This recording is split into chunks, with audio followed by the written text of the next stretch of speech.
Hey guys, Matt Monkey here, and time for another D&D at arm's length, where I pace around my apartment and talk about D&D. Today, one of the things I wanted to talk about is the question that I've seen showing up on the D&D subreddit about letting people change their characters. Now, in 4th edition of D&D, it was a kind of a big part. I don't know about previous editions, having not really played them, but, you know, in 4th edition you could do retraining, which would let you repick a skill or a power when you leveled up. And that was not written in 5th edition, not that I've seen. There are a couple of class features that say, hey, when you hit a new level, you can change these around. But for the most part, it seems as if the characters are stuck as they are, which is why I think there's a lot of people asking questions about it. And so, what is my personal philosophy on it? How do I rule it at my table? This comes down to basically what the job of the DM is. And you know, there's a lot of things the DM does. He runs combat, he writes the story, but above all, it's my job as a DM to make sure everybody at my table has fun. That includes me, that includes the power gamer, that includes the guy who's just showing up to hang out with people, that includes the guy who is the other people who are not those. The people who love combat, the people who love social encounters, the people who love the exploring, finding cool items, getting magic pets, whatever is going on. It's my job to make sure all of them have fun. And when you're playing a character that you do not like one of the powers, you don't have fun. In my own experience, I once played a knight in 4th edition. Where's my microphone at? Make sure I don't block it. It's up there. Okay. I played a knight in 4th edition. And due to me not talking to people in the party, I had somebody else playing a fighter. And my knight ability, the Defender's Aura, was really, really useful if the guys weren't marked. And one of the fighter's ability is to mark things. And so I would go up and stand next to a guy and say, aha, you can't attack other people. And then the fighter, you know, you have to attack me, because that's what I was good for. And then the fighter would come up and hit the guy, and he'd be like, okay, now you have to attack me. And so I had an ability on my character that was entirely pointless. There were two characters who did not sync up well at all.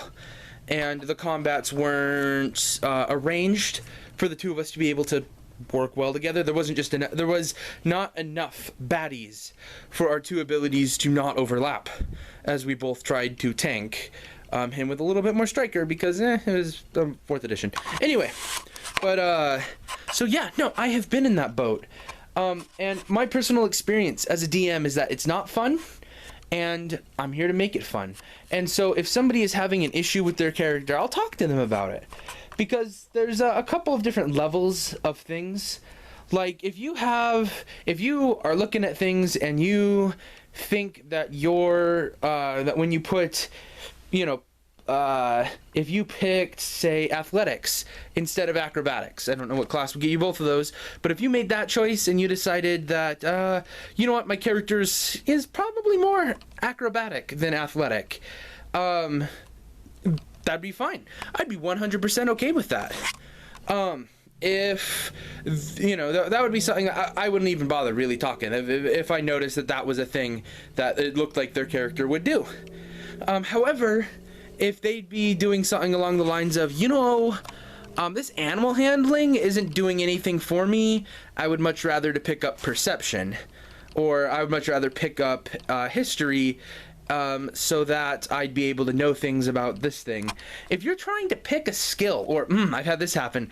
I've had people who I was letting remake their characters between sessions. Somebody picked the language because there was like dead people who were speaking it. So they picked up Dwarvish between sessions because I was nice enough to let them rework their character.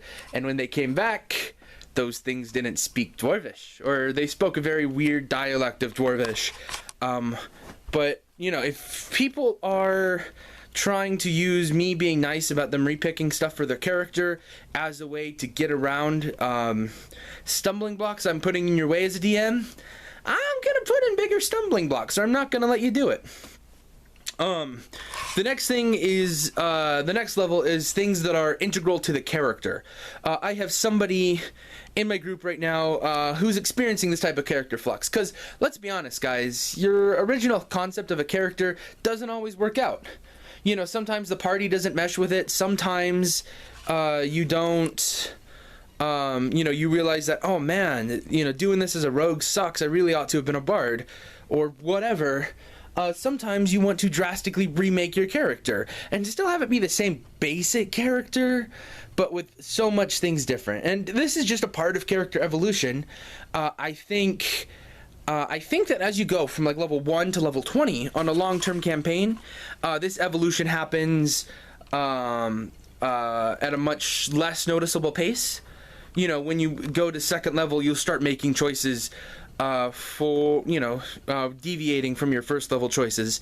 And I can definitely understand why some DMs rule things like that and why that's how they do it. But I am willing, you know, especially if I'm doing a longer thing, I'm willing to let people make some changes. You know, I let the rogue guy turn into a bit of a bard guy because I thought it would work better for the party dynamic and for his stuff. Thought he'd have a little bit more fun, and still working out some kinks. Not quite there.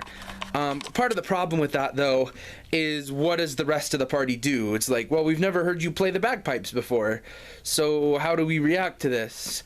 And that becomes, you know, a little bit awkward because you kind of have to reintroduce the character, and you know, they don't have all the backstory to go off of it, so that's a little annoying.